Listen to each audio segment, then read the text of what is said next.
Hey guys, it's John C. Morley, serial entrepreneur here. Welcome to IFYL Inspirations for Your Life. So glad that you're joining me. At the top right corner, if you're new, you're going to notice there is a QR code just for you. Take your phone, point it to that QR code, and scan it.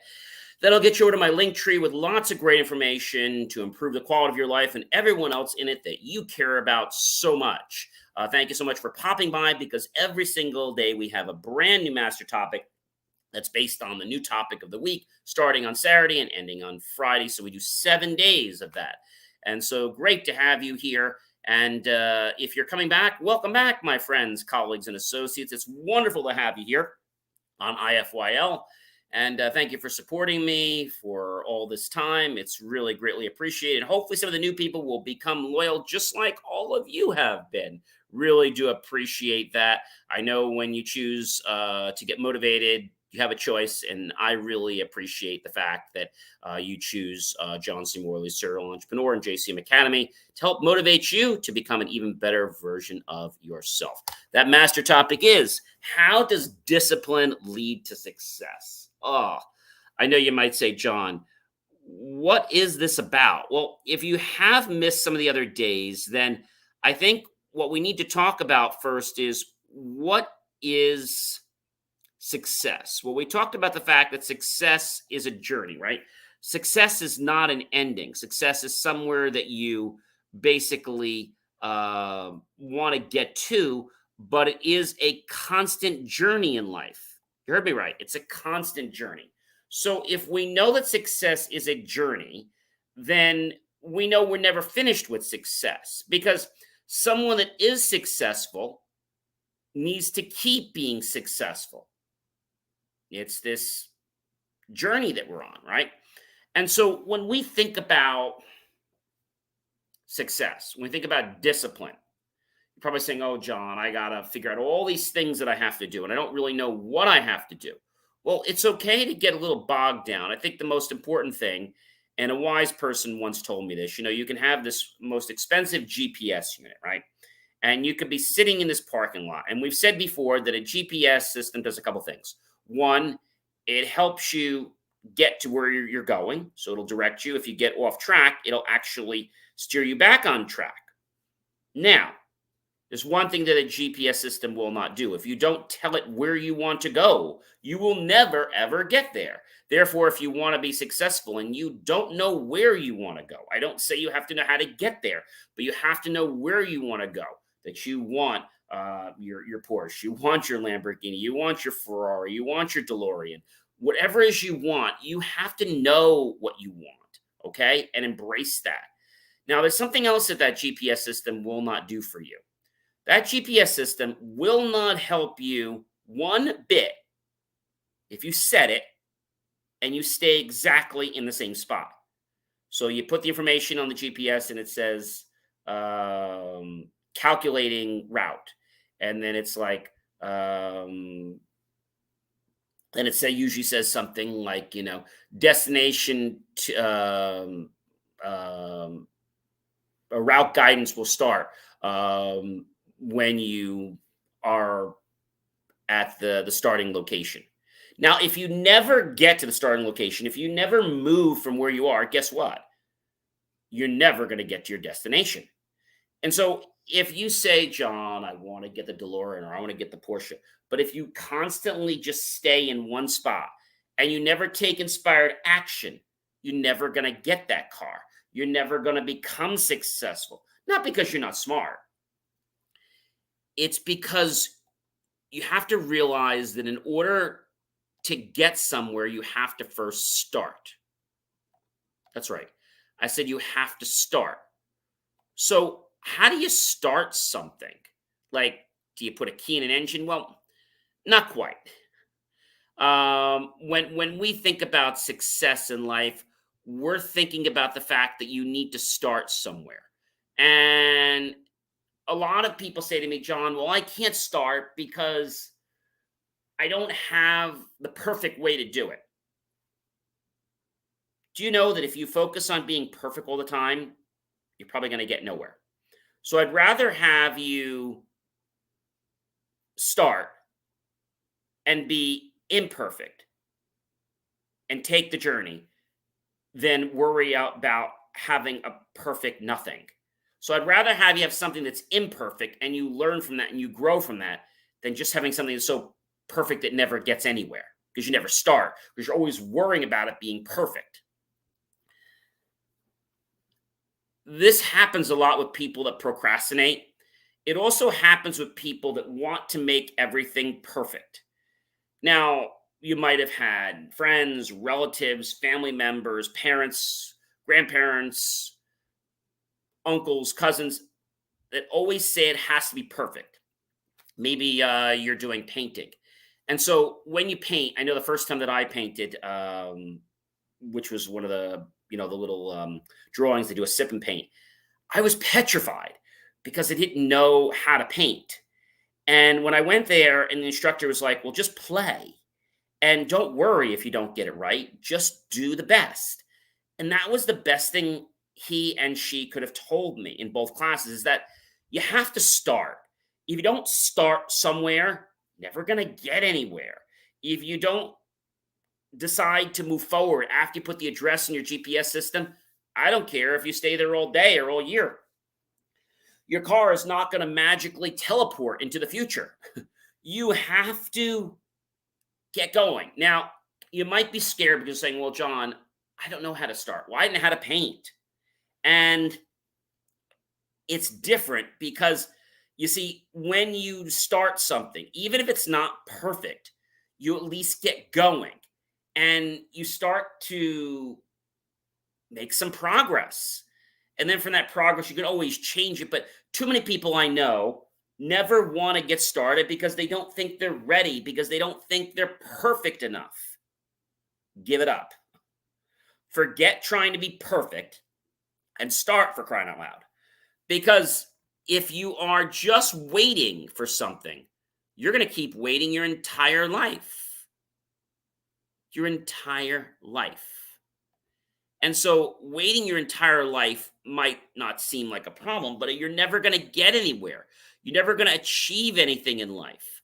All because you are waiting for that perfect moment. But there's never going to be a perfect moment. There's always going to be an imperfect moment.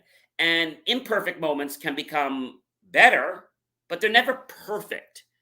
And the only way they would ever become perfect is with more practice. So I guess what I'm saying tonight is that one discipline that I want to share with all of you is that you need to practice. If you practice, you will become better. Practice doesn't make perfect. Practice makes you better at what you do. Becoming better and taking the food of champions, which is feedback, allows us to change. That feedback, that change, and combined with that repetition is what would make us perfect. But we don't really want to be perfect. We want to constantly be evolving and changing because the way we do something today might be totally different than the way we need to do something tomorrow or next week because our audience might be different. Our target might be different. And people get into this rut. And this is the discipline I want to share with you. You have to first get started. I know this sounds really scary because no one else has started. Have you ever gone swimming? I know the first time when I went swimming many, many years ago, I was learning to do diving. And I never wanted to jump in the water or dive because I wanted to be perfect. And so I would take forever before I'd ever dive. And I'd be thinking about. Finally, I just did it. And maybe it wasn't perfect, but I got to tell you something. It wasn't as bad as I thought it was going to be. And then I did again, and it was a lot easier. And I think the same thing happens in life is that we can embrace the imperfect, take feedback, and make some slight adjustments. Remember I talked to you about that blade sharpening algorithm that I worked on. So that blade today might be pretty close to perfect, but when it started, it wasn't perfect. And we had to make these micro adjustments. And history has taught us that whenever we have moving parts, things are going to become imperfect. They're going to become out of balance, out of calibration. So every so often, we have to do more calibrations. So in discipline, we have to understand that we really need to understand, how do we calibrate ourselves? If we're starting like this and we do really bad, how do we tweak or change so that we can become just a little bit better? I'm not saying how to become perfect. I'm saying, how do we become just a little bit better than we were before? How? And if you say to me, John, I don't know how to become better. Well, what if I said to you that here's how you did it? What's one thing you could do differently next time that you think would make it better? Well, maybe when I make the dive, I should have my toes more pointed, or I should have my hands up more, or I should look beyond the water and not at the dock. Maybe I should focus so that my hands are down, that when I aim down, as soon as I hit the water, give that second or two and then push my hands out, right? Maybe if you're doing a dive like a roll, maybe it's really important that I keep my body like fetal curled in until I hit the water, or a second before I hit the water, because that's the point. Or maybe I need to count to 5 and then unfurl so my hands are ready at the water. So these are things that I'm talking about. How can we make our lives better? Well, let's talk about a sales presentation. Maybe you gave one and it was really horrible. It happens. How can you make it better next time? Well, was it boring? Were people lost in your discussion? Or was it the fact that you got uncomfortable? What was the reason? Be honest with yourself and say, self, this is why I feel I didn't do so well. And if you can understand that, now let's focus on making one change in our life. I didn't say to reinvent the entire Brooklyn Bridge or the George Washington Bridge or the Taj Mahal. I said, let's make one little tweak, one little change. I'm going to give you an example. You guys know that I love to sail, and I've sailed competitively for many years. If I was not getting enough wind, what's one thing I could do? Well, I could pull a sail in a little bit, right? I could head off with the tiller of my boat. I could change the weight disposition of my crew and myself so that the sail would get a little more of a pocket because we're leaning it more into the wind by sitting on one side. These are all things you can do to actually tweak your performance. Many of you lift weights, right? You might say, well, I'm not lifting well. Well, what if I could tell you that if you lift, this time when you lift, I want you to focus on the weight, and I want you to focus on keeping your arm straight so that when you pull the weight up, it's all the way back, and then let it all the way down. But focus on really keeping that arm straight. This is just one little simple thing. How about public speaking? One thing you could do to become better? Practice. Another thing you could do is to create an anchor point. We've talked about these before. Anchor yourself into positivity before you start the speech. And this is something you do at home first to create the anchor, but then when you get there, you go into that anchor and now, bam, you're right on track. Another thing you might do is focus on more eye contact in the audience. Let's talk about building rapport with someone in a positive way, because we said that you could build rapport and also be fighting with them. So let's talk about building rapport that is in a harmony that allows us to work together. And so one way you could do that is by, hint, hint, asking open-ended questions. Hey, you see a pattern here? A lot of stuff I talk about connects with other things, and these other things will help you become a better version of yourself. The problem is most people believe that they have to do everything right today. And I hear you. I know you want to be perfect. Rome wasn't built in a day, and a lot of things weren't built in a day. You're not going to be that success in 24 hours. You might become better than you were, but you need to understand what it is you need to tweak. And when you can understand what you need to tweak, like, why isn't the audience liking my jokes? My joke was too long, or maybe my joke just didn't tie into this audience. So what could I do? Come up with a joke or change the joke so that it actually attracted the audience more. Or maybe I could use a prop to draw people into what I'm saying, right? I could do that. Those are things I could do. What else could I do? Well, I could add a different punchline before the joke. I could do that. I can wear different clothing that might get people to pay more attention to what I'm doing. I can use someone in the audience and ask them if they ever had this situation happen to them, and then go from there. You see how taking one little thing can make a major difference in your life. There are so many permutations, combinations, and possibilities to how we can act in our life. But if we just change or alter one thing, right? In fact, if I was to sit here with my arms folded like this, I'm going to talk to you.